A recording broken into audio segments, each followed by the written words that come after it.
လောကမှာရှိသမျှအရာဝတ္ထုတွေကိုလူတွေကသူပိုင်တယ်ငါပိုင်တယ်ဆိုပြီးတော့ထင်နေကြ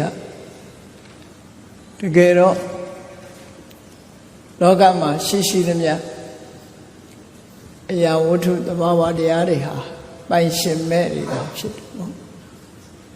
ထိုပိုင်ရှင်မဲ့ဖြစ်နေတဲ့အရာတွေကိုလူတွေကပိုင်ဆိုင်မှုအတွက်ကြိုးပမ်းနေကြရုံမျှမကပိုင်ဆိုင်တယ်လို့စိတ်ထဲမှာမှတ်ယူထားပြီးထိုပစ္စည်းပေါ်မှာတွေ့တာမှုတွေရှိနေသမျှကလပ်ပါလုံးလောကလူသားတွေလူချင်းတဲ့ချမ်းသာဒုက္ခဘယ်တော့မှမရဘူးမြတ်စွာဘုရားဒီသုဒ္ဓဟောတာဖြစ်တယ်ပိုင်ရှင်မဲ့လို့ဆိုတာလောကလူတွေဟာသမုဒိသစ္စာရှုထောင့်ကနေကြည့်ပြီးတော့ဒီအိမ်ကိုတော့ငါပိုင်တယ်ဒီမြေကိုငါပိုင်တယ်ဒီချမ်းကိုငါပိုင်တယ်ဒီရွှေငွေဘာနာပစ္စည်းတွေကိုငါပိုင်တယ်ဒီသုံးဆောင်ပစ္စည်းတွေကိုငါပိုင်တယ်လို့သတ်မှတ်တာဟာတခဏလေးတာဖြစ်တယ်ပေါ့လူရဲ့ဘဝတတန်တစ်ခုမကုံဆုံးခင်သို့မဟုတ်ကုံဆုံးသွားတဲ့အချိန်မှာအလုံးဆွန့်လွတ်ခဲ့ရတာဖြစ်တယ်အဲ့တော့ပိုင်ဆိုင်မှုဆိုတာသာဝရလားတခဏလားလို့စဉ်းစားကြည့်မယ်ဆိုလို့ရှိရင်တခဏလေးပိုင်တာကိုအပိုင်လုံးနေကြတာဖြစ်တယ်တခဏလေးပိုင်တဲ့အချိန်ပိုင်းလေးမှလည်းပဲတကယ်ရောပိုင်တာဟုတ်ကဲ့လားလို့စစ်ဆေးကြည့်လိုက်တဲ့အခါမှာဆိုင်သာဆိုင်တယ်မပိုင်ဘူးလို့ပြောရမှာဖြစ်တယ်နော်ကိုယ်နဲ့တော့သက်ဆိုင်မှုတော့ရှိတယ်ဒါပေမဲ့ကိုပိုင်သလားလို့ဆိုပိုင်ကြဘူးဒါကြောင့်မို့လို့လောကမှာရှိသမျှအရာတွေကိုသဘာဝသစ္စာရှုတော့ပရမတ္ထသစ္စာရှုတော့မှကြည့်လိုက်မယ်ဆိုရင်ပိုင်ရှင်မဲ့ပစ္စည်းများတာဖြစ်တယ်ပေါ့မြတ်စွာဘုရားကိုယ်တိုင်ကလည်းပဲအတ္တကောလောကောတပ္ပံပဟာယဂမနိယဘယ်သူမှပိုင်ဆိုင်တာဆိုတာမရှိဘူးတဲ့အတ္တကောကိုပိုင်ဆိုတာမရှိဘူးကိုပိုင်ဆိုတာမရှိဘူးဆိုတာသူလည်းမပိုင်ငါလည်းမပိုင်ဘယ်သူမှလည်းမပိုင်တပ္ပံပဟာယဂမနိယအလုံးထားပြီးတော့သွားရမှာလေဒီလေဥจิตကျော်အေးမန္တလေးလို့ဆိုတဲ့အတိုင်းမန္တလေးမြို့ကြီးကိုစတင်တည်ထောင်သွားတဲ့မင်းတို့မင်းကြီး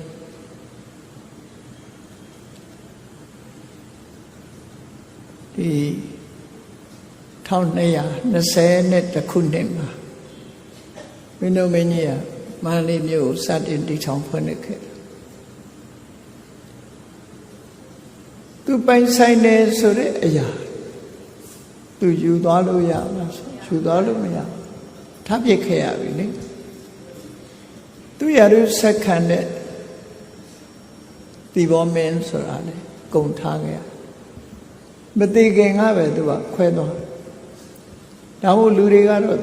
တတိတော်ထားကြတယ်တေကွဲကွဲတယ်ရှင်ကွဲကွဲတယ်ဆိုတာလောကမှာကိုပိုင်ဆိုင်တယ်လို့ပြောတဲ့အရာတွေအလုံးဟာသမုဒိသစ္စာရှုတော့ကနေပြီးတော့ပိုင်ဆိုင်တယ်လို့ထင်မှတ်ပြောဆိုနေကြခြင်းသာဖြစ်ပြီးပရမတ္ထသစ္စာသဘာဝသစ္စာရှုတော့မှဆိုရင်ပိုင်တယ်ဆိုတာတခုမှမရှိဘူးဆိုတော့အလေးနဲ့ထားစဉ်းစားတတ်ဖို့လိုတယ်ပေါ့အဲ့ဒါလို့စဉ်းစားဆင်ခြင်တဲ့အသိဉာဏ်ဟာဝိပဿနာဉာဏ်တစ်မျိုးပဲဖြစ်တယ်မတူတဲ့အသိဉာဏ်မတူတဲ့ရှုမြင်သုံးသပ်ချက်ဝိပဿနာဝိဆိုမတူထူးခြားစွာပဿနာရှုမြင်နိုင်တယ်စာပေကျမ်းကမှာတော့ဝိဝိဒေဟိအနိစ္စတိအာဂါရေဟိပတ္တိတိဝိပဿနာမမြဲတဲ့သဘောဆင်းရဲတဲ့သဘောကိုမပိုင်တဲ့သဘောဆိုတာတွေနဲ့သင်္ခါရတရားတွေပေါ်မှာရှုမြင်သုံးသပ်တဲ့ဉာဏ်ကိုဝိပဿနာလို့ခေါ်တယ်အဲ့တော့လောကကြီးရှိသမျှငါမပိုင်ဘူးလို့တကယ်အလေးနဲ့ထားစဉ်းစားပြီးစဉ်းစားဆင်ခြင်နိုင်မယ်ဆိုလို့ရှိရင်လေ ဒါလည်းပဲဝိပဿနာဉာဏ်နဲ့မှတက်ဝင်တာပဲဖြစ်တယ်ပေါ့နော်အလေးနဲ့ထားပြီးတော့ဆင်ញင်သုံးသပ်ကြည့်ကြရမှာအမတ်တမဲ့မနေပဲနဲ့ငါပိုင်နေသူပိုင်နေဆိုပြီးတော့မိမိနဲ့နေ့စဉ်ကြုံတွေ့နေတဲ့အရာတွေပေါ်မှာဆွလန်းပြီးတွေ့တာနေမယ်ဆိုလို့ရှိရင်ချမ်းသာဒုက္ခတွေဆုံးရှုံးသွားမှာသာဖြစ်တယ်ပေါ့ထိုချမ်းသာဒုက္ခတွေဆုံးရှုံးနေတာသွားခြင်းဟာပိုင်ဆိုင်တယ်လို့ထင်ပြီးတော့တွေ့တာမှုတဏှာကြောင့်ဆုံးရှုံးသွားကြခြင်းဖြစ်တယ်ပိုင်ဆိုင်တယ်လို့ထင်တဲ့တဏှာနဲ့တွေ့တာနေသမျှကာလပတ်လုံးဒီပစ္စည်းတွေပေါ်မှာဆိုရင်တော့ကဖြစ်နေကြမှာဆိုရင်တော့ကဖြစ်နေသမျှရင်တွဲမှာပူလောင်နေတဲ့ဒေါမနတဝေဒနာတွေဖြစ်ပြီးဒုက္ခဆိုတာဘယ်တော့မှရရှိခံစားနိုင်မှာမဟုတ်ဘူးလူတွေရရှိခံစားတဲ့ဒုက္ခဆိုတာဟာကာမဂုဏ်အာယုံပေါ်မှာအမိပြုတ်ပြီးတော့တည်ငါလေးတခဏလေးရလိုက်တဲ့ချမ်းသာဒုက္ခကိုလူတွေကထာဝရချမ်းသာဒုက္ခကြီးတစ်ဖွဲမမက်မောမောတွေ့တာပြီးတော့သိမ့်ပိုက်နေကြတာဖြစ်တယ်တကယ်တော့လူလောကလူဘဝချမ်းသာဆိုတာအလုံးကိုတူထောင်းတယ်လို့ဒီလိုဆိုလို့ကာမတုခဆိုတာလူချင်းစရာအာယုန်ဒီပေါ်မှာထိုလူချင်းစရာအာယုန်ဒီပေါ်အကြောင်းပြုပြီးတော့တခဏမြဖြစ်ပေါ်လာတဲ့ဒုက္ခနဲ့သောမနတကာမဒုက္ခလို့ခေါ်ထိုကာမဒုက္ခသည်အချိန်တိုလေးအတွင်းမှာပြိုကွဲပျက်စီးသွားဒါကြောင့်မို့မြတ်စွာဘုရားကအပတ္တတာကာမဘဟုဒုက္ခဘဟုပါယတာအာဒီနဝအဋ္ဌဘိယောဆိုပြီးတော့အမှန်ကန်သိအောင်လမ်းညွှန်မှုပြုတာကာမဆိုတဲ့လူချင်းစရာအာယုန်နေမျက်စိကမြင်လို့နှစ်သက်စရာကောင်းတဲ့အဆင့်အာယုန်နားကကြားရတဲ့နှစ်သက်စရာကောင်းတဲ့အတန်အာယုန်နှာခေါင်းနဲ့နမ်းရှုလို့ရတဲ့နှစ်သက်စရာကောင်းတဲ့အနံ့အာယုန်လျှာနဲ့လည်းရတဲ့အရသာကောင်းတဲ့ရတ္တအာယုန်ခန္ဓာကိုယ်နဲ့ထိတွေ့ရတဲ့အထိတွေ့အာယုန်စိတ်ကူးကြံစီလို့ရတဲ့အာယုန်ဆိုတာတွေဟာအလုံးကိုတူထောင်းတဲ့အချိန်အတွင်းလေးမှာဖြစ်ပြီးပျက်စီးသွားတာဖြစ်တယ်။ဒါကြောင့်မို့အာရစရာဆိုတာအလွန်တူထောင်းတဲ့အလွန်နဲတယ်အပတ္တာတာအလုံးကိုတာယာဝယ်ဟာလဲပါတယ်ဆိုဘဟုဒုက္ခဘဟုပါယတာဒါတွေရဖို့အတွက်ပင်မဆင်းရဲကြလုပ်ရတယ်လေနေစဉ်နဲ့အမြတ်ဒီကာမဂုဏ်အာယုန်တွေအတွက်လူတွေဟာအလုံးလုံးနေကြတယ်။နဲ့မိုးလင်းကညမိုးချုပ်သည့်တိုင်အောင်ရရှိဖို့ရာအတွက်ကြိုးစားအထောက်ကြဘဟုပါယတာပင်မဆင်းရဲမှုတွေအများကြီးတဲ့အာဒီနောအဋ္ဌဘယောအပြည့်နာစာအန္တရာယ်တွေကလည်းလွန်များတယ်လို့ဒီလိုဆိုသို့တော့တရားတွေကတော့အဲ့ဒီလိုမထင်ဘူးကာမဒုက္ခသည်ထာဝရဒုက္ခလို့ထင်ပြီးတော့ချမ်းသာတစ်ခုကနေချမ်းသာတစ်ခုရလိမ့်နိုးနိုးနဲ့မြောက်ကိုးဆောင်စားရင်းနဲ့ချမ်းသာလိမ့်မယ်လို့ယူဆရင်းနဲ့ပဲတဘဝတသက်တာကုံဆုံးပြီးတော့သွားကြတယ်ကာမဂုဏ်အာယုန်တွေခံစားလို့မကုန်ခင်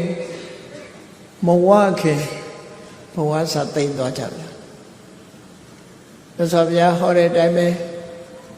ပိယေဟိဝေပယောကိုနှစ်သက်မြတ်လို့တဲ့အရာတွေခွဲခွာခဲ့ရတယ်။အဲ့ဒါလို့ခွဲခွာပြီးတော့မနှစ်သက်မမြတ်လို့တဲ့အရာတွေနဲ့ပေါင်းစုံကြရတယ်ဆိုတဲ့ဒုက္ခတွေနဲ့လူတွေရဲ့စိတ်အလိုမကျတွေအများကြီးဖြစ်လာ။အဲ့ဒါလို့ ချမ်းသာဒုက္ခတွေလက်လွတ်ဆုံးရှုံးနေကြတာဟာနေ့စဉ်နဲ့အမျှသို့တော့ချမ်းသာဒုက္ခတွေလက်လွတ်ဆုံးရှုံးနေတယ်ဆိုတာကိုအသိရှိတဲ့ပုဂ္ဂိုလ်တော့လွန်နေတယ်။ဘာနဲ့ဥပမာတူတော့ဆိုရင်မကြာခင်ပဲတပ်ဖြတ်ပြီးတော့ဟင်းဖြစ်ရောက်တော့မဲ့ကြက်တွေဟာချင်းထဲမှာလောင်ထားတဲ့အခါမှာတကောင်းတကောင်းစိတ်လို့တွန်လို့နော်တခဏလေးအတွင်းမှာလည်းပဲ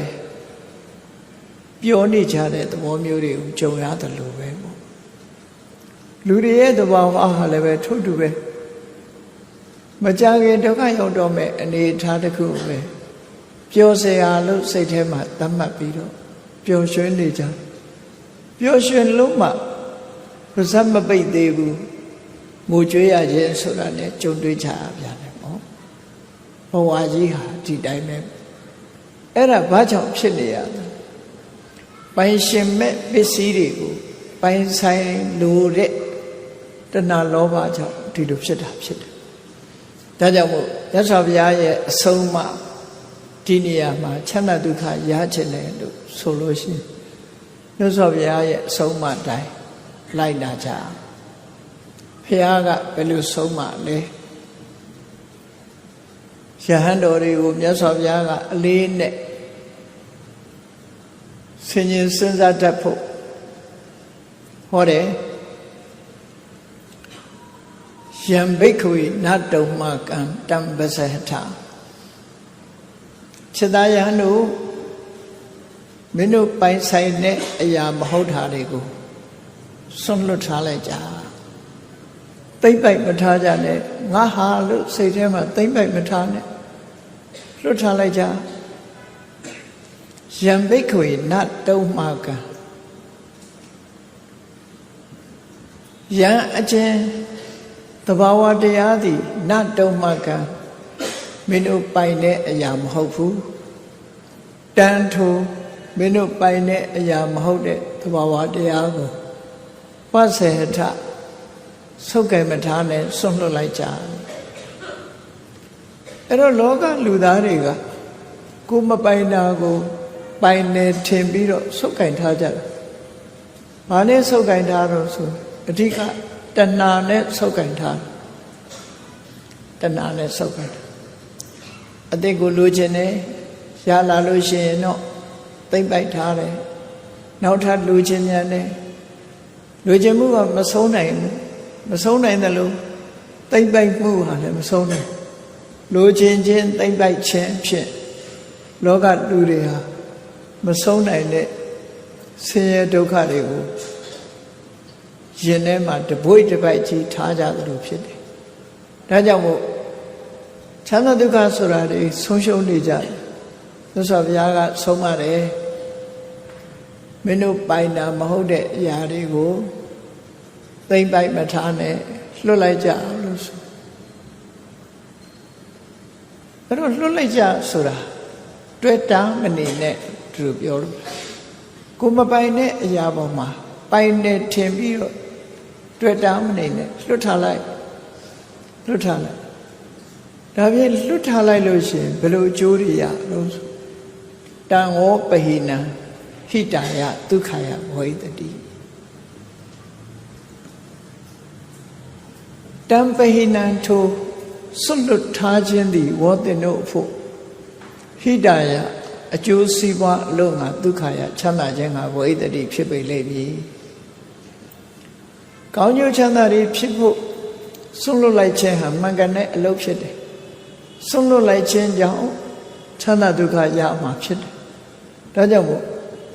စွန့်လွတ်လိုက်သိမ့်လိုက်မထားနဲ့ဒါမြတ်စွာဘုရားရဲ့အဆုံးအမဖြစ်တယ်အဲ့တော့လောကမှာရှိသမျှပစ္စည်းတွေအရာမှန်သမျှဟာသူလည်းမပိုင်ဘူးငါလည်းမပိုင်ဘူးဘယ်သူမှလည်းမပိုင်ဘူးသဘာဝတရားဟာသူ့သဘာဝအတိုင်းဖြစ်နေခြင်းသာဖြစ်တယ်ဝိသုဒ္ဓိမမှာဆိုထားတယ်လို့ဟေတုံပဋိစ္စတံဘူတာဟေတုပင်ကနိရောဓစတဟေတုံပဋိစ္စဆိုင်ဟာအကြောင်းတရားကိုဆွဲမိပြီးတော့မှတ တန်ဗုဒ္ဓဖြစ်လာကြတာဖြစ်တယ်ဟေတုဘင်ကအကြောင်းတရားပြိုကျပျက်စီးသွားမယ်ဆိုလို့ရှိရင်နိရောဓစတိချုပ်ပြောက်သွားမှာပဲဖြစ်တယ်အဲ့ဒီချုပ်ပြောက်သွားမဲ့တခဏအရာလေးကိုပိုင်ဆိုင်ဖို့ကြိုးစားနေကြတဲ့ပုဂ္ဂိုလ်တွေဟာဖတ်ဖတ်တာမောရောချမ်းသာဒုက္ခဆိုတာဘာရဲ့ယာမရှာတွေးလိုက်မှာမဟုတ်ဘူးလို့ဆိုလို့ကိုပိုင်ခြင်းတဲ့အရာသည်သာဝရရွေးရှားနေတဲ့အရာကြီးသာဖြစ်တယ်သာဝရရွေးရှားပြောင်းလဲပျက်စီးနေတဲ့အရာကိုပိုင်တယ်လို့စိတ်ကထင်မှတ်နေကြတာဖြစ်တယ်ဒီသဘောကိုပြောတာနော်ပိုင်မပိုင်ကိုယ့်ကိုအလေးနဲ့ထားကြည့်သမုဒိသစ္စာပိုင်းကတော့ဟုတ်တယ်ဘယ်သူပိုင်တယ်ဘယ်ဟောပိုင်တယ်သို့တော့မျက်စိလေးနှလုံးမှိတ်ပြီးတော့တဘဝဆုံးသတ်သွားတာနဲ့ပိုင်ဆိုင်မှုဆိုတာလုံးဝမရှိတော့လုံးဝမရှိတော့အဲ့ဒီကြတော့မပိုင်ဆိုင်မှုဟာထင်ရှားတယ်ပေါ့သို့တော့ဒီအတွင်းမှာရောပိုင်ဆိုင်သလားလို့မေးကြည့်ကိုပိုင်တဲ့အရာဆိုလို့ရှိရင်ကိုယ်စိတ်တိုင်းညဖြစ်ရမှာဖြစ်တယ်သို့တော့ကိုယ်စိတ်တိုင်းညဖြစ်တာရှိသလားလို့မြတ်စွာဘုရားရဲ့အနတ္တလက္ခဏာသုတ်ရှုထောင့်ကနေကြည့်ပါဆိုရင်နာယိတံရူပံအာဘာရယတံဝတေယကိုပိုင်တယ်လို့ထင်တဲ့ရုပ်တရားကြီးဟာဘယ်လိုလုပ်ပြီးကိုယ်ကိုဒုက္ခပေးမှလဲဟောကိုယ်ဟာလို့ထင်တဲ့အရာကိုယ်ဘယ်လိုလုပ်ဒုက္ခပေးသို့တော့ကိုယ်ကိုနှိမ့်ဆက်နေတာဟာဘာလို့လဲလို့မေးကိုရထားတဲ့ခန္ဓာကကိုယ်ကိုနှိမ့်ဆက်နေတာကိုယ်ပိုင်နေဆိုတဲ့အရာကိုယ်ကိုနှိမ့်ဆက်အကြောင်းတရားတို့ပေါ်မှာမိတီးပြီးတော့သာဝရပြောင်းလဲနေတဲ့အရာကြီးတစ်ခုဟာဘယ်အရာကိုပိုင်တယ်လို့ပြောလို့ရမလဲဆိုပါစို့မြစ်ထဲမှာမြစ်ရည်တွေစီးနေတဲ့မြစ်ရည်တစ်ခွက်လောက်ခတ်ယူလိုက်နောက်တစ်ခါအဲ့ဒီရေကိုရချင်လို့မရတော့ဘူးကိုခတ်တဲ့ရေဟာစီးသွားပြီမရှိတော့ဘူးဥဒ္ဓမလျင်မြန်နဲ့နှုံနဲ့ပြောင်းလဲသွားတယ်သို့တော့နောက်ထပ်အလားတူတွေလာနေလို့လူတွေကမျက်စိလဲသွားတယ်ကိုယ်ခန္ဓာကိုယ်ဟာလည်းပဲထို့တူပဲအခုတရားလာနာတယ်တရားမနာခင်ကအိမ်မှာဖီလိန်ပြင်ဆင်ဝတ်စားလာတဲ့ပုံစံလေးအဲ့ဒီဖီလိန်ပြင်ဆင်ဝတ်စားလာပြီးတရားပွဲရောက်ပြီးတရားနာနေတယ်တရားနာပြီးပြန်သွားတယ်တမန်အပြင်ကြည့်မယ်ဆိုရင်တရားမနာခင်တုန်းကလည်းဒီပုံစံပဲတရားနာနေတုန်းကလည်းဒီပုံစံပဲအိမ်ပြန်သွားတော့လည်းပဲဒီပုံစံပဲပြောင်းလဲမှုမရှိဘူးလို့ထင်ကောင်းထင်လိုက်ပြီ။ဘာကြောင့်ထင်နေရတော့ဆိုရင်ပုံတူတွေထပ်ထပ်လာနေလို့ဒီလိုထင်ကြတာဖြစ်တယ်။တကယ်တော့တရားပွဲထွက်လာတဲ့အိမ်တုန်းကစိတ်တွေဟာခုချိန်မှာမရှိတော့ဘူးဆိုတာသိကြတယ်။နန္တရားတွေကိုကြည့်လိုက်မယ်ဆိုရင်အဲ့ဒီစိတ်တွေမဟုတ်တော့နော်။အဲ့ဒီစိတ်တွေမဟုတ်တော့သလိုအဲ့ဒီရုပ်တွေလည်းမဟုတ်တော့ဘူး။တရားပွဲရောက်လာတာဟာလူအစ်စ်ရောက်လာတာမဟုတ်ဘဲနဲ့ကော်ပီပဲရောက်လာတာဖြစ်တယ်။တရားပွဲကပြန်သွားရင်လည်းကော်ပီအနေနဲ့ပဲပြန်သွားမှာပဲဖြစ်တယ်။ဘာကြောင့်လို့ဆိုရင်ရုပ်တရားဆိုတာသာဝရပြောင်းနေတာဖြစ်တယ်။သို့သောပြောင်းလဲခြင်းသည်တိတာသောပြောင်းလဲခြင်းနဲ့မတိတာသောပြောင်းလဲခြင်းနှမျိုးရှိသည့်အတွက်ကြောင့်မတိတာသောပြောင်းလဲခြင်းနဲ့ပြောင်းလဲတာဖြစ်သောကြောင့်လူတွေကငါပဲလို့ပဲဒီလိုထင်နေတာကဲနှစ်ပေါင်းများစွာ10နှစ်15နှစ်ကြာတဲ့အခါကျတော့ဒီယုတ်ဒီရှိသေးရဲ့လားအဲ့ဒါပြောင်းသွားလို့ရှိတာနော်တနေ့တည်းပြောင်းတာလားနေ့စဉ်ပြောင်းနေတာလားနေ့စဉ်ပြောင်းနေတာစက္ကန့်ပိုင်းစက္ကန့်မိနစ်ပိုင်းမိနစ်စက္ကန့်အလိုက်မိနစ်အလိုက်ပြောင်းနေတာချက်ချင်းဝုန်းတိုင်းပြောင်းသွားတာမဟုတ်ဘူးအဲ့ဒီလိုပြောင်းနေတာကိုဝိပဿနာဉာဏ်နဲ့ရှုမှမြင်နိုင်တယ်ဝိပဿနာဉာဏ်နဲ့မြင်ဖို့အတွက်ဘာတွေအရေးကြီးတော့ဆိုရင်တတိရှိဖို့အရေးကြီးတယ်တမာတိအားကောင်းဖို့အရေးကြီးတယ်ဆိုပါစို့ယောဂါကိုဖြစ်စေတတ်တဲ့ဗိုင်းရပ်စ်ပိုးဆိုတာလူတွေရဲ့မျက်စိနဲ့ကြည့်လို့မမြင်ရဘူး အားကောင်းတဲ့မှန်ဘလူးကြီးနဲ့ microscope နဲ့ကြည့်လိုက်လို့ရှိရင် virus ပိုးဆိုတာတွေ့ပြန်တယ်ပေါ့တမန်အဖြစ်မမြင်ရဘူးလေထို့တူပဲဒီပြောင်းလဲမှုဟာတမန်မျက်စိနဲ့ကြည့်လို့ကတော့မပြောင်းဘူးလို့ပဲထင်တာပဲသို့တော့ပြောင်းနေတာကတော့သိကြတယ်ပြောင်းနေသည့်အတွက်ကြောင့်ကိုယ်ပိုင်တာတစ်ခုမှမရှိဘူးလို့ဒီလိုပြောတာနော်သဘာဝတရားတွေဟာတစ်ခုမှပိုင်တာမရှိဘူးဒါကြောင့်မို့မြတ်စွာဘုရားကယံဘိက္ခွေနာတုံမကံတံပဇေထခြေသားရန်တို့မင်းတို့မပိုင်တဲ့အရာတစ်ခုကိုဆွန့်လွတ်လိုက်ကြပိုင်ရှင်မဲ့နေတဲ့အရာကိုဆွန့်လွတ်လိုက်ကြသိမ့်ပိုက်ထားဖို့မကြိုးစားကြနဲ့တံဝပဟိနံဟိတယဒုက္ခယဝိတ္တိအဲ့ဒီဆွန့်လွတ်ထားခြင်းဟာအကျိုးစီးပွားဖြစ်ဖို့နဲ့ချမ်းသာဒုက္ခရဖို့အတွက်ဖြစ်လိမ့်မယ်ချမ်းသာခြင်းဒါကိုစုပ်ကိုင်မထားနဲ့ဆွန့်လွတ်လိုက်လို့ဒီလိုဆိုလိုတာပေါ့ဒါပြင်ဟုတ်ပြီလောကမှာရှိသမျှဟာပိုင်ရှင်မဲ့တဲ့ပစ္စည်းတွေဒါဖြစ်တယ်ဘယ်အရာတွေတော့ပိုင်ရှင်မဲ့တာဘယ်အရာတွေတော့ရှင်းရှင်းပြောရရင်ဘုန်းကြီးတို့တဏ္ဍာမှာဖြစ်နေတဲ့ခန္ဓာ၅ပါးမှာဖြစ်နေတဲ့အရာတွေဟာပိုင်ရှင်မဲ့တယ်ကိုယ်ပိုင်တယ်လို့ထင်တာပေါ့နော်သို့တော့ပိုင်ရှင်မဲ့တယ်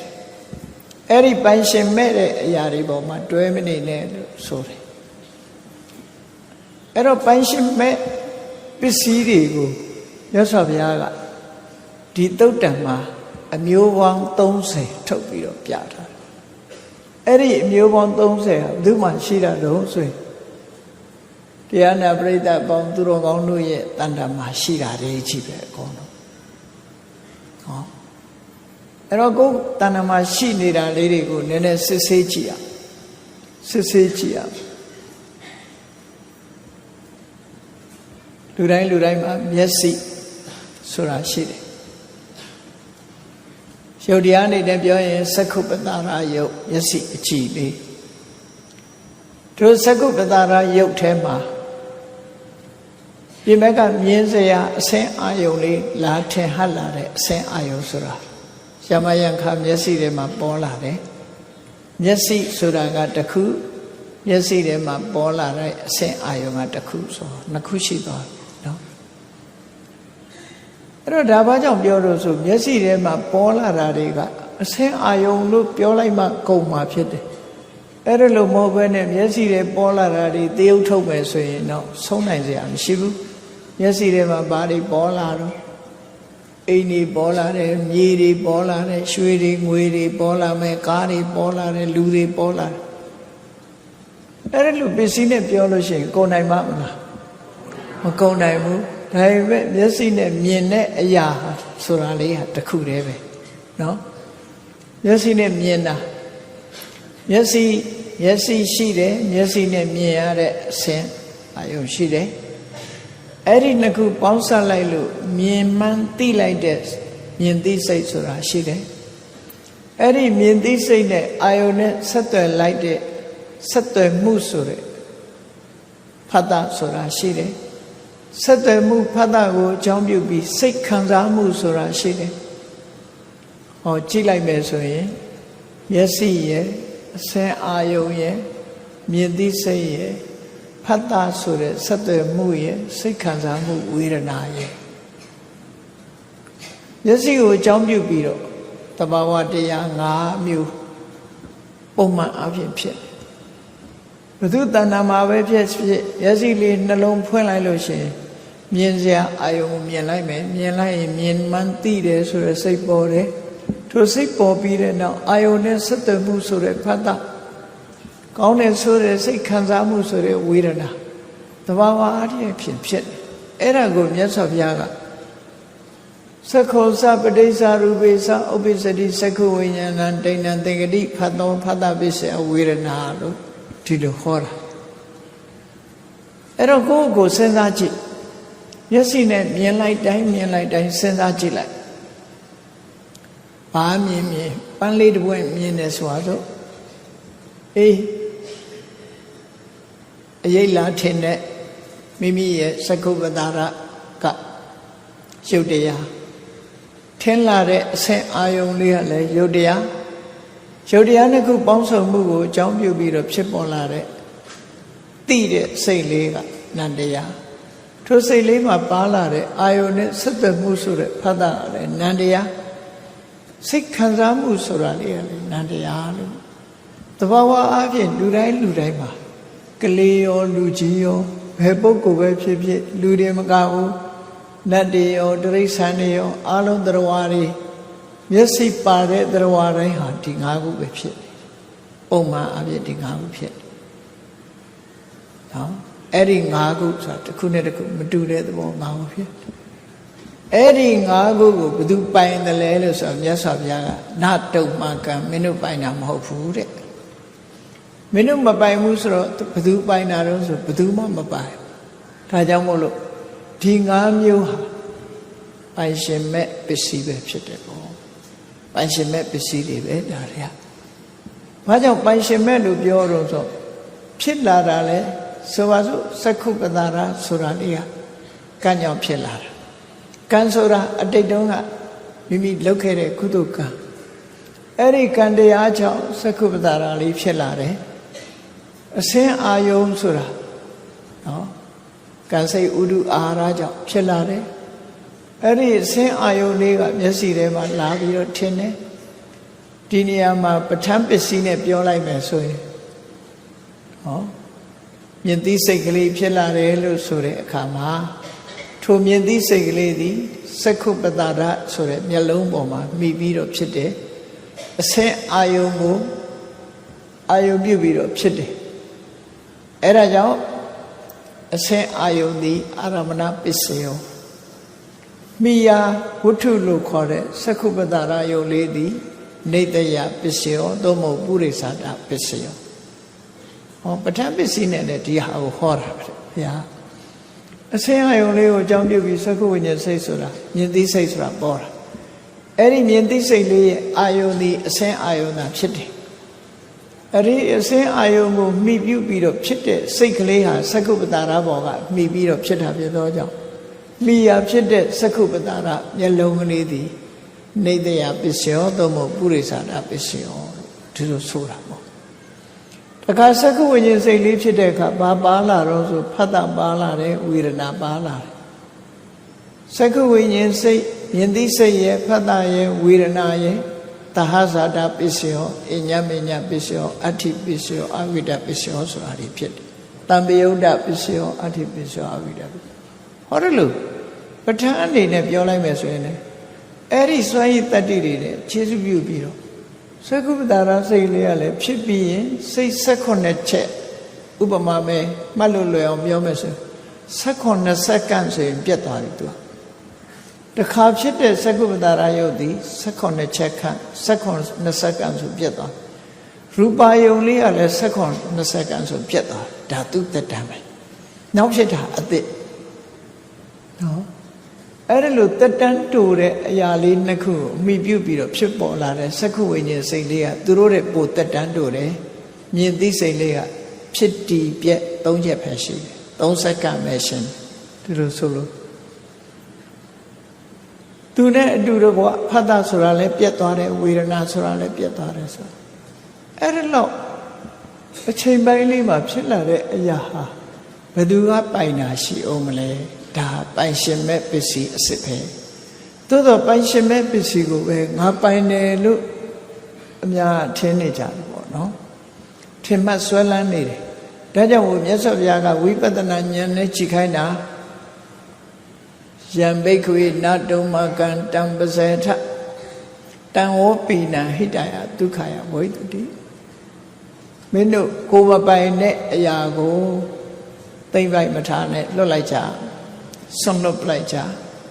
အဲ့ဒီဆွန့်လွတ်ခြင်းဟာမင်းတို့တွေချမ်းသာဒုက္ခဟိတဒုက္ခလောကဖြစ်လိမ့်မယ်ဆိုပြီးတော့ဒါဘုရားအဆုံးအမပေးတာနော်ဟုတ်ပြီမျက်စိနဲ့ပတ်သက်ပြီးတော့၃မျိုး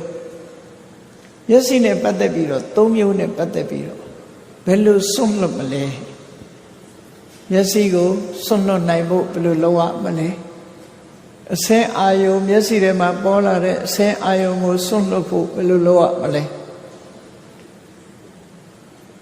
မြင်သိစိတ်ကလေးကိုစွန့်လွတ်နိုင်ဖို့ဘယ်လိုလုပ်ရမလဲမြင်သိစိတ်လေးနဲ့အတူတကွဖြစ်လာတဲ့ဖတ်တာဝေဒနာဆိုတဲ့သဘာဝတရားတွေကိုစွန့်လွတ်ဖို့ရဘယ်လိုလုပ်ရမလဲဆိုတော့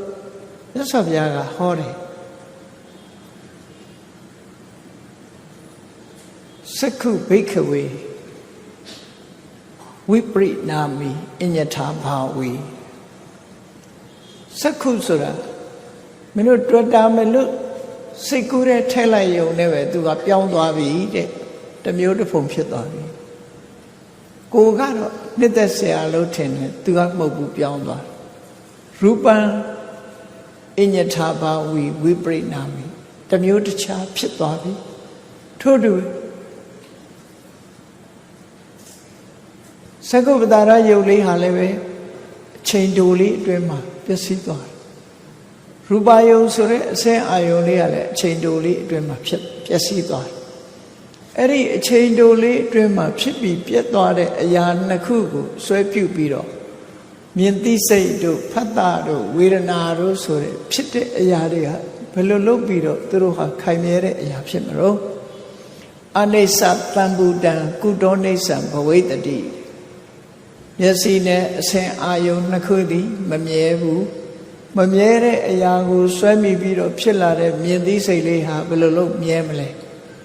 အဲ့ဒီလိုမြင်အောင်ဝိပဿနာဉာဏ်နဲ့ရှုပါတည်တတ်တဲ့အမေဖေကမွေးတဲ့သားသမီးသည်ဘယ်မှမသိပဲရှိမလဲတဘာဝဒီလိုပြောမြင်သိစိတ်လေးနဲ့ဖတ်တာတို့စိတ်ခံစားချက်တို့ဆိုတာဟာဘယ်သူကိုအမိပြုပြီးဖြစ်ကြတာတော့လို့ဆိုရင်ဟောဒီစက္ကုပ္ပတာရဆိုတဲ့မျက်လုံးလေးရဲ့မျက်လုံးထဲမှာထင်းလာတဲ့ရူပယုံဆိုတဲ့အဆက်အာယုံရဲ့အဲ့ဒီနှစ်ခုကိုဆွဲမိပြီးတော့ဖြစ်တာတဲ့အဲ့ဒီနှစ်ခုသည်အချိန်ပိုင်းလေးအတွင်းမှာပြောင်းလဲပျက်စီးသွားတယ်ပြောင်းလဲပျက်စီးသွားတဲ့အရာကိုအမိပြုပြီးမှမွေးဖွားလာရတဲ့စက္ခုဝိညာဉ်စိတ်တို့ဖတ်တာတို့ဝေဒနာတို့ဟာဘယ်မှာခိုင်မြဲတာရှိပါမလဲလို့အဲ့ဒီလို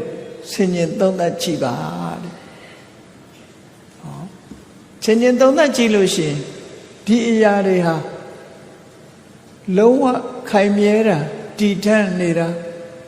လုံးဝပြောင်းလဲမှုကင်းတာမျိုးဆိုတာမရှိဘူးအမြဲတမ်းပြောင်းနေတာအမြဲတမ်းပေါ်လိုက်ပြောင်းလိုက်ဖြစ်နေတယ်ဆိုတဲ့သဘောတရားတွေကိုရှုမြင်သုံးသပ်နိုင်မှာဖြစ်တယ်ပေါ့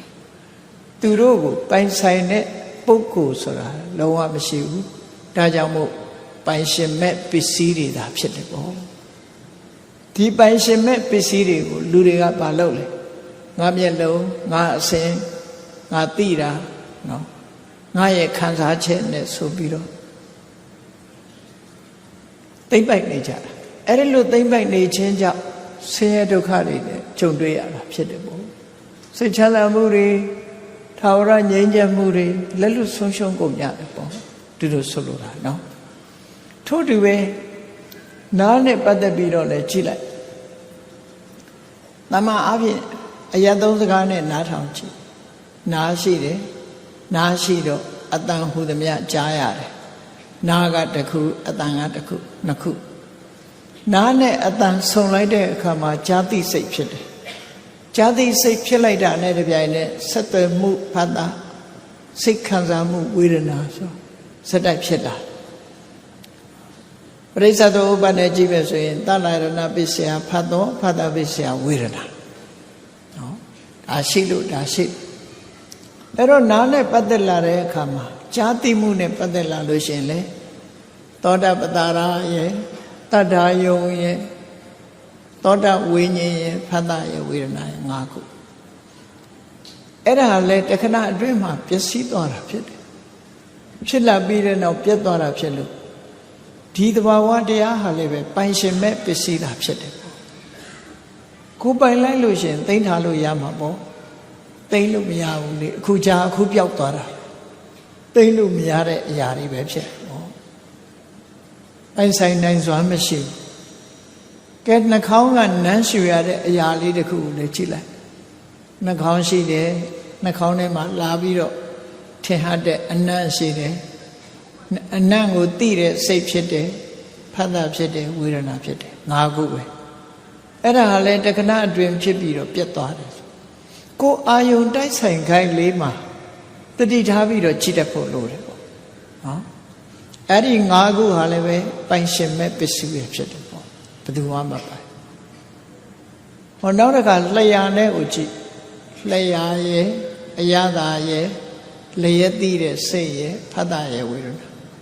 ထမင်းစားတဲ့အခါကျတော့စဉ်းကျင်ကြည့်လိုက်ထမင်းစားရင်စဉ်းစားထမင်းလေးတစ်လုံးပါဇက်ထဲထည့်လိုက်ပြီးဆိုလိုက်တာနဲ့တပြိုင်နက်ငရုတ်သီးပါရင်စက်တဲ့အရာပါဂွေးတော်ရဲ့ပါရင်ခါမဲ့အရာပါဟင်းညိုရင်ဆိုရင်ချိုတဲ့အရာပါနော်အရာသာ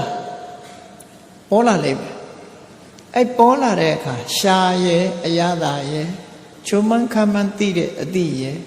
ဆက်သွယ်လာတဲ့ဖတ်တာရဲ့အချိုကြိုက်ရင်ကြိုက်လိုက်တာဆိုတဲ့ဒုက္ခဝေဒနာမကြိုက်ဘူးဆိုလို့ရှိရင်မကြိုက်တဲ့ဒုက္ခဝေဒနာဟောတမင်းစားရင်လည်းဒါတွေပဲပေါ်လာလူတွေကအဲ့ဒါကိုအာယုံပြုတ်နိုင်လားဆိုတော့ပြုတ်နိုင်ဘူးဘာတွေအာယုံပြုတ်တော့ဟာစက်သားကြော်ကကောင်းတယ်ဟဲ့ဘုရားကြော်ကကောင်းတယ်ဟဲ့နဲ့ဆိုပြီးတော့မြုပ်သီးတောင်းလေးကထမင်းမိန်နဲ့ဒါတော့ပဲထွေးတာဟုတ်တကယ်ဖြစ်နေတာအဲ့ဒါတွေမဟုတ်ဘူးတကယ်ဖြစ်နေတာဘာတော့ဇီဝပတာရရဲ့ရတယုံရဲ့လျက်တိစိတ်ရဲ့ဖတ်တာရဲ့ဝေဒနာဒါဖြစ်ပြီးရင်ပြတ်သွားပြန်အဲ့တော့ထမင်းစားရင်လည်းဝိပဿနာတရားရှုပွားလို့ရတယ်ဆင်ញင်စဉ်းစားကြည့်မြတ်စွာဘုရားကိုယ်တိုင်ကဘယ်လိုဟောလဲဇီဝံသပတိသရတေသဥပ္ပစ္စတိဇီဝဝိညာဏဒိဋ္ဌံသင်္ကတိဖတ်တော်ဖတ်တာပစ္စယဝေဒနာလျှာကိုအကြောင်းလျှာနဲ့အရသာကိုအကြောင်းပြုပြီးတော့လျက်တိစိတ်ဖြစ်တယ်တဲ့အဲ့ဒီ၃မျိုးပေါင်းလိုက်တဲ့အခါမှာဖတ်တာဖြစ်လာတယ်စိတ်ခံစားမှုဝေဒနာဖြစ်လာတယ်လို့ဒီလိုခေါ်တယ်နော်ထမင်းစားတဲ့အခါအဲ့ဒီ၃မျိုးကိုတွေ့အောင်စားကြည့်အဲ့တော့ထမင်းပွဲမှာဟင်းမကောင်းလို့ရံဖြစ်တာမရှိတော့အဲ့ကြနော်ထမင်းစားရင်စဉ်းစားကြည့်အဲ့ဒါလေးသာစဉ်းစားကြည့်ဇီဝရှာရဲ့ရှာပေါ်မှာပေါ်လာတဲ့အရာလေးရဲ့အဲ့ဒီအရာကိုသိတဲ့စိတ်လေးရဲ့ဆက်သွယ်တဲ့ဖတ်တာဆိုတာဒီအာယုန်နဲ့တွေ့လို့ရှိရင်စိတ်ခံစားမှုလေးပေါ်လာအဲ့ဒီသဘောတရားလေးကိုဆင်ញင်စဉ်းစားကြည့်အဲ့ဒီတရားတွေဟာလည်းပဲအခုဖြစ်အခုပြတ်သွားနောက်ထပ်ထပ်ဖြစ်နောက်ထပ်ပြတ်သွားအဲ့ဒါလည်းပိုင်ရှင်မဲ့ပစ္စည်းပဲဖြစ်တယ်ပေါ့ဘယ်သူမှမပိုင်ထို့တူပဲခန္ဓာကိုယ်နဲ့တွေးလိုက်မယ်ဆိုပါစို့အိယာဘောအိတ်နေတယ်သို့မဟုတ်ကလထိုင်ပေါ်ထိုင်နေတယ်ကလထိုင်ကြီးကမာလို့တင်မားတွေနားတယ်အိယာကမာလို့ကြောတွေအောင့်နေဆိုတာလည်းရှိတယ်ဩအိယာကအီးဆက်ဆက်ကလေးအိတ်လို့ကောင်းနေဆိုရင်လည်းကြည့်ကာယင်္စပတိစ္ဆဖွတ်တပိစ္ဆဥပ္ပစ္စတိကာယဝိညာဏဒိဋ္ဌံသင်္ကတိဖတ်တော်ဖတ်တာပစ္စယဝိကိုကာယရဲ့အထီးတွေ့ဆိုတာ၃မျိုးရှိတယ်။ဘာလဲဆိုရင်ပြော့တာမာတာလည်းအထီးတွေ့ပဲပူတာအေးတာလည်းအထီးတွေ့ပဲ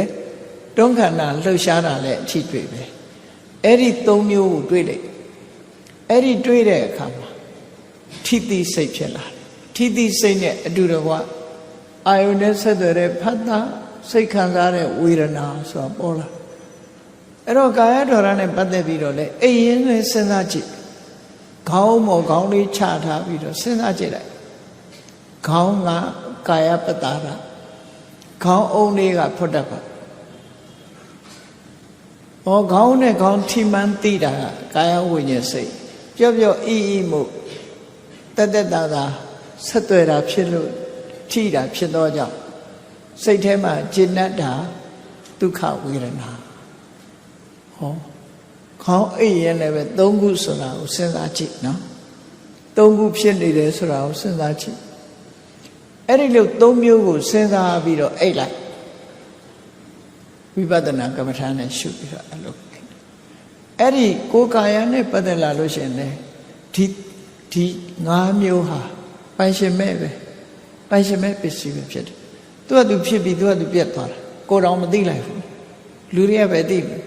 ဒီကောင်းလေးကောင်းတာအဲ့လိုကောင်းတယ်ဆိုအဲ့လူကသာအိတ်တာစိတ်က နေ့လည်ကလှုပ်ခဲ့တာတွေတွေးတယ်နေ့ပြင်ကလှုပ်မဲ့ဟာတွေတွေးတယ်နော်ဒါတွေပဲစိတ်ကပြန်ရောက်သွားပြီးတော့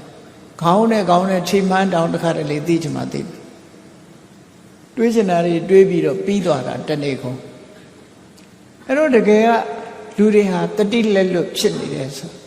တတိလက်လွတ်ငှက်တောင်ကျွတ်ငှက်ဟာအတောင်ကျွတ်ရင်မပြန်နိုင်တော့မြောက်တစ်ကိုင်းလွတ်ဒုက္ခရောက်တာပဲအဲ့ဒါလို့ပဲအခုလို့ဘဝမှာတတိလက်လွတ်ဖြစ်သွားပြီဆိုလို့ရှိရင်အမှန်တရားနဲ့ဝေးကွာနေလို့နောက်ဆုံးမှာဆင်းရဲဒုက္ခနဲ့ကြုံတွေ့ကြတာပဲဖြစ်တယ်အဲ့တော့ကိုယ်ကာယနဲ့ပတ်သက်ပြီးတော့တွေးလာတဲ့ငါးမျိုးဟာလည်းပဲပိုင်ရှင်မဲ့ပစ္စည်းပဲဖြစ်တယ်ဟုတ်ပြီ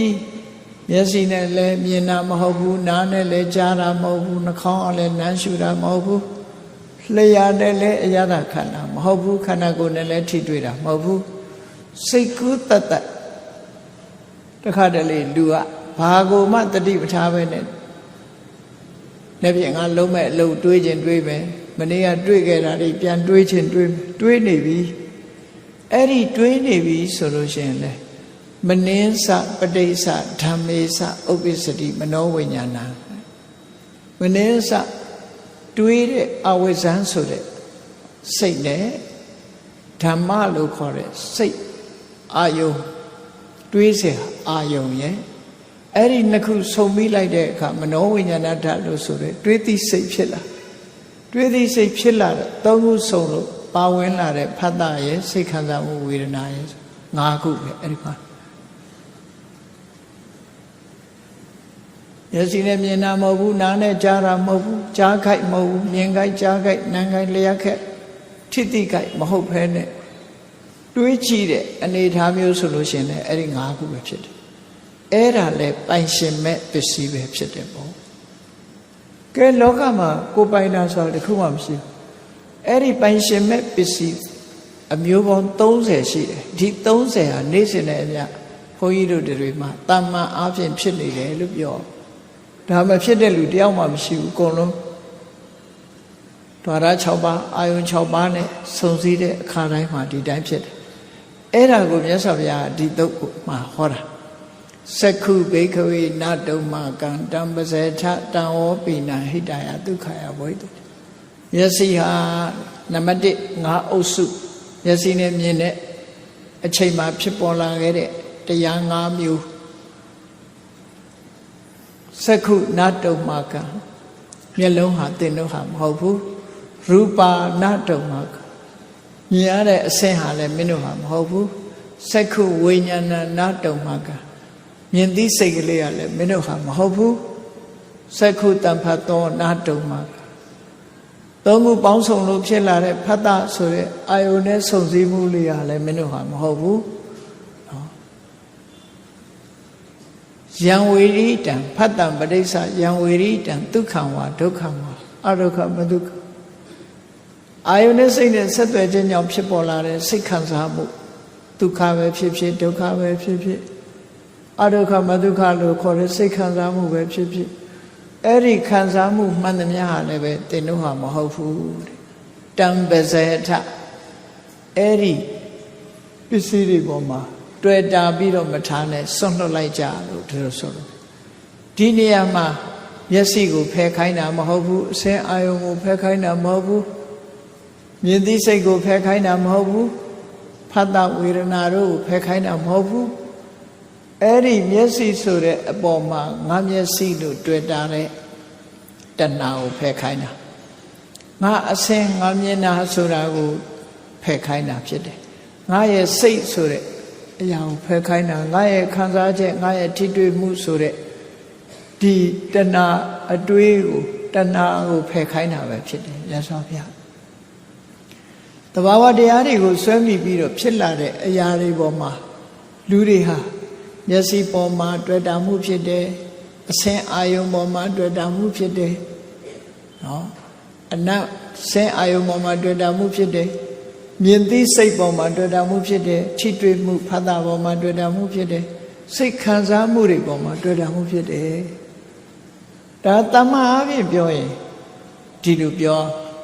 မျက်စိနဲ့မြင်ပြီးတော့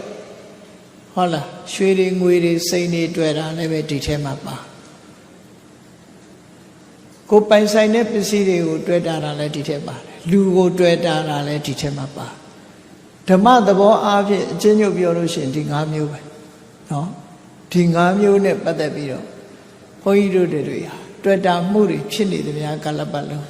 ချမ်းသာဒုက္ခဆိုတာရမှာမဟုတ်ဘူးတဲ့မြတ်စွာဘုရားဒါတွေကိုဆွတ်လွတ်နိုင်မှာဒီပိုင်ရှင်မဲ့ပစ္စည်းတွေပိုင်ရှင်မဲ့မှန်းသိအောင်ကြိုးစားပြီးဒါတွေပေါ်မှာတွေ့တာပြီးတော့မထားနဲ့မြတ်စွာဘုရားကဥပမာလေးဟောတယ်ယဟန်တွေကိုဇေရွန်ကျောင်းထဲမှာတဲ့မြက်တွေရှိတယ်သစ်ပင်တွေရှိတယ်အဲ့ဒီမြက်သစ်ပင်တွေကိုလိုချင်တဲ့ပုဂ္ဂိုလ်ကလာရောက်ပြီးမြက်ကိုနှုတ်ယူတယ်သစ်ပင်ကိုခုတ်ယူတယ်ဆိုလို့ရှိရင်မင်းတို့စိတ်ထဲဘယ်လိုခံစားရလဲငါ့ကိုခုတ်တယ်ငါ့ကိုနှုတ်တယ်လို့များခံစားရလားလို့ဆိုဘယ်ခံစားရအောင်နော်အဲ့ဒီဟာကြတော့ငါလို့မထင်ကြဘူးလေ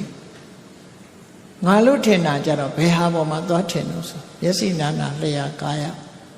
အစင်းသံအနအယတာအထိတွေ့မြင်သိစိတ်စားတဲ့စိတ်တွေထိဆက်သွယ်မှုဖတ်တာတွေခံစားမှုဝေဒနာတွေပေါ်မှာသာလူတွေကငါဟာလို့တော့ထင်တာကိုအဲ့ဒါလိုပဲတဲ့မြတ်စွာဘုရားကဒီပစ္စည်းတွေဒီတရားတွေဟာကိုယ်တဏ္ဍာမှာပဲဖြစ်တော်လဲပဲပိုင်ရှင်မဲ့ပစ္စည်းတွေသာဖြစ်တယ်ပိုင်ရှင်မဲ့ပစ္စည်းတွေကိုတွေ့တာသိမ့်ပိုက်ပြီးတော့မထားနဲ့တဏှာနဲ့ငါဟာလို့မတွေးနဲ့ဒိဋ္ဌိနဲ့ငါဆိုတဲ့အမြင်ကိုမမြင်နဲ့မာနနဲ့ငါလုံနိုင်တယ်ဆိုတဲ့စဉ်းစားမှုတွေမစဉ်းစားနဲ့အားလုံးဟာတဘာဝတရားတသက်မြတာဖြစ်တယ်ဆိုတဲ့ဝိပဿနာဉာဏ်အမြင်နဲ့မြင်ကြရမှာဖြစ်တယ်ဒါကြောင့်နော်ကိုယ်လည်းမပိုင်ဘူးသူလည်းမပိုင်ဘူးဘယ်သူမှလည်းမပိုင်တဲ့အရာတွေပေါ်မှာတွေ့တာသိမ့်ပိုက်ခြင်းဆိုတဲ့တဏှာနဲ့လူတွေဟာတန်မြာရေရောမှမောနေကြတာဖြစ်လို့အဲ့ဓာတွေကိုစွန့်လွတ်နိုင်မှသာလေချမ်းသာဒုက္ခဆိုတာရမှာဖြစ်တယ်လို့မြတ်စွာဘုရားသခင်ကိုရောမြတ်ကနတုံမာကတုတ်မှာဟောကြားဆုံးမတော်မူခဲ့တာဖြစ်ပါတယ်တရားချစ်ခင်သူတော်စင်ပြိဿပေါင်းတို့မိမိတို့တဏ္ဍာမှာဖြစ်တော်လည်းပဲမိမိတို့ပိုင်ဆိုင်တဲ့အရာမဟုတ်သည့်အတွက်မိမိတို့လည်းမပိုင်ဘူးဘယ်သူမှလည်းမပိုင်ဘူးသူတစ်ပါးလည်းမပိုင်ဘူးပိုင်ဆိုင်သူမရှိလို့ပိုင်ရှင်မဲ့ပစ္စည်းများသာဖြစ်တဲ့ဒီသဘာဝတရားတွေတတိတမ္ပစေညရှေ့ထားပြီးတော့တည်တည်ချာချာဆင်ញင်စဉ်းစားကြည့်ခြင်းအပြင်မိမိတို့တဏ္ဍာမှာဝိပဿနာအသိဉာဏ်တွေဖြစ်အောင်ကြိုးစားအထောက်ကြရမှာဖြစ်တယ်ဝိပဿနာဉာဏ်နဲ့တွေ့တာမှုတွေကိုဖယ်ရှားအမှန်မြင်လာတဲ့အခါမှာတွေ့တာမှုတွေကိုဖယ်ရှားနိုင်ပြီဆိုလို့ရှိရင်ရင်ထဲနှလုံးထဲမှာတောကဖြစ်တယ်ဆိုတဲ့အပူလုံးတွေဟာမဖြစ်တော့ဘဲနဲ့စိတ်နှလုံးအေးချမ်းမှုဆိုတာကိုလက်တွေ့ဘဝမှာပဲရရှိကြမှာဖြစ်တယ်ဆိုတာကိုယ်စီမှတ်သားယူပြီးတော့စိတ်နှလုံးအေးချမ်းမှုကိုရကြလို့ရှိရင်ပိုင်ရှင်မဲ့အရာများပေါ်မှာတွေ့တာမှုကိုစွန့်လွတ်ကြမှာဖြစ်တယ်ဆိုတာကိုလုံးဝမှတ်သားပြီးမိမိတို့မပိုင်တဲ့ပစ္စည်းများပေါ်မှာတဏှာဖြင့်တွေ့တာခြင်းမရှိအောင်ကြိုးစားအားထုတ်နိုင်ကြပါစေကုန်သတည်း